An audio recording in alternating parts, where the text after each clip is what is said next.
آئین بالکل اجازت نہیں دیتا 90 دن کے آگے. ہم نے فیصلہ کیا ہے اور میں بڑا شکر گزار ہوں اپنے دونوں چیف منسٹرز کا کہ انہوں نے بالکل میرے ساتھ چلے ہیں, میرا ساتھ دیا ہے. ہم نے فیصلہ یہ کیا ہے کہ ہم اگلے جمعے کو, آج ہے ہفتہ, اگلے جمعے کو ہم دونوں پختونخوا کی اسمبلی ڈیزالو کر دیں گے اور پنجاب کی اسمبلی ڈیزالو کر دیں گے, اور اس کے بعد ہم الیکشن کی تیاری کریں گے. اور اس کے بعد ہماری جو 100 غالباً 23 سیٹیں ہیں اس وقت نیشنل اسمبلی میں, ہم وہاں جا کے نیشنل اسمبلی میں جا کے اسپیکر کے سامنے ہم کھڑے ہو کے کہیں گے کہ ہمارے ریزگنیشن ایکسیپٹ کرو. یہ ڈرامے نہ کرو کہ چن کے 8 جو انہوں نے پہلے ہمارے ساتھ کیا تھا, انہوں نے بجائے ہمارے باقی ریزگنیشن ایکسیپٹ کرنے کے, انہوں نے 8 سیٹیں چنی. یہ جو بڑا کرپٹ یعنی مورلی کرپٹ الیکشن کمیشن ہے, اس نے نواز شریف کے ساتھ بیٹھ کے 8 سیٹیں چنی جو ہماری سب سے کمزور سیٹیں تھیں, جن میں بڑی کم مارجن سے ہم جیتے تھے, اور جدھر پی ڈی ایم کا ووٹ دگنا تھا ہمارے سے اس الیکشن کے اندر. اب یہ عوام دیکھیں کدھر آج ایک باشعور عوام ہے, بیداری آئی ہوئی ہے ہماری قوم میں. پتہ ہوتے ہوئے کہ میں نے اسمبلی میں نہیں, میں 8 سیٹوں پہ لڑا, پتہ ہوتے ہوئے کہ میں نے اسمبلی میں نہیں جانا, اس کے باوجود میری قوم نے مجھے سارے 8 کی 8 سیٹوں پہ جتایا, 7 سیٹوں پہ جتایا. اور ایک جو کراچی کے اندر سیٹ تھی, ذرا وہاں دیکھ لے, وہ الیکشن کمیشن کو وہ دھاندلی نہیں نظر آئے گی جس طرح انہوں نے پوری اسٹیٹ مشینری استعمال کی اور ووٹ باہر پھینک دیا, جو ہر بار استعمال کرتا ہے. تو ہم نے یہ فیصلہ کر لیا. میں اپنی قوم کو آخر میں صرف یہ کہنا چاہتا ہوں کہ دیکھیں, مایوسی گناہ ہے. آپ مایوس ہو کے گھر بیٹھ جائیں یا آپ باہر ٹکٹ لے کے کسی اور ملک میں چلے جائیں اور کوئی نوکری مل جائے, یہ میری نظر میں یہ ایک انسان اپنی جو ڈیوٹی ہے معاشرے کو اس سے بھاگتا ہے. اصل آپ سب کی ڈیوٹی یہ ہے کہ ہم اب کھڑے ہوں اور ہم ان چوروں کا اور اس کرپٹ نظام کا مقابلہ کریں, اور ہم کریں الیکشن کے ذریعے, اور الیکشن کے ذریعے ان کو سبق سکھائیں آئین اور قانون کے بیچ میں رہتے ہوئے. میں نہیں چاہتا کہ یہاں سری لنکا جیسا سچویشن ہو کہ لوگ سڑکوں کے اوپر آ جائیں اور توڑ پھوڑ ہو.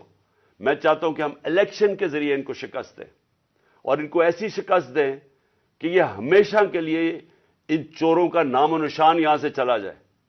اور وہ تب ہوگا جب آپ سب اس کو اپنی ذمہ داری لے کے نکلیں گے. اور میں آپ کو آخر میں یہ کہنا چاہتا ہوں کہ مایوسی جو ہے, میں 3.5 سال گورنمنٹ میں رہا, اس کے باوجود کہ بینکرپٹ گورنمنٹ میں لی, اس کے باوجود کہ ہمارے پاس تجربہ ہی نہیں تھا بالکل. ہم پہلی دفعہ گورنمنٹ میں آئے تھے, ایک کے بعد دوسرا کرائسس تھا. صدی میں ایک دفعہ کرونا جیسا کرائسس آتا ہے, وہ اوپر سے آ گیا, 2 سال وہ رہا. اس کے باوجود پاکستان میں کسی گورنمنٹ نے, جس طرح میں نے کہا کہ جو ملٹری ڈکٹیٹرز کو تو امریکن ڈالرز ملے, ہمیں تو کوئی ڈالرز نہیں ملے.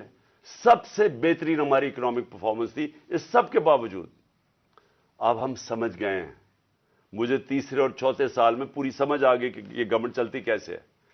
میں آخر میں صرف آپ کو یہ کہنا چاہتا ہوں, مایوس نہ ہوں. ملک یہ تب اب اٹھے گا جب بڑے اور مشکل فیصلے ہوں گے. یہ مشکل فیصلے ان کے نہیں کہ قیمتیں بڑھاتے جاؤ اور کہو جی مشکل فیصلہ ہے. مشکل فیصلے کا مطلب ملک کے اداروں کو ری اسٹرکچر کریں, اس ملک کے اندر انصاف قائم کریں, رول آف لا قائم کریں. اگر اللہ بھاری اکثریت دیتا ہے تو تب آپ یہ سب کچھ کر سکتے ہیں. اس ملک میں اصلاحات کر سکتے ہیں, ادارے ٹھیک کر سکتے ہیں. جو گورنمنٹ کیسے چلتی ہے, اتنی بڑی ہم نے گورنمنٹ بنا دی ہے اور وہ ہمیں آگے نکلنے نہیں دیتی. ہر جگہ رکاوٹیں بن گئی ہوئی ہے, اور وہ ہم نے کافی چینج بھی کیا. ایکسپورٹس بڑھانی ہے, ہم نے ریکارڈ ایکسپورٹس بڑھائی. کیسے ہم نے ایکسپورٹس بڑھانی ہے اس کا ہم نے پلان بنایا ہوا ہے.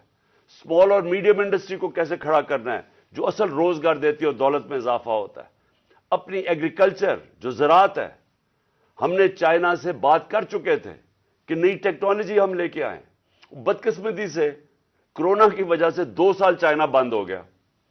وہ جو نئی ٹیکنالوجی سے ہم نے صرف اگر ہم وہ چھوڑے کہ جو چائنا کے اندر وہ پیداوار لیتے ہیں 1 ایکڑ سے، ہم اگر اپنی دگنی کر لیں تو اب یہ سمجھے کہ پاکستان کے اندر ایک انقلاب آ جائے گا۔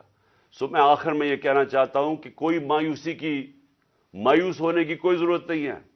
یہ ٹورزم میں ہی ہم اتنا پیسہ بنا سکتے ہیں، اور وہ بھی بدقسمتی سے کرونا کی وجہ سے ٹورزم ساری دنیا میں بند ہوگی۔ ہم اس ملک کو اٹھا سکتے ہیں، لیکن وہ گورنمنٹ اٹھائے گی جس کے پاس ایک مینڈیٹ ہو، جس کے پاس عوام کی طاقت ہو، اور اس اللہ کے بعد اس ملک کے جو وارث ہیں وہ عوام ہیں، اور کوئی نہیں۔ عوام اس ملک کی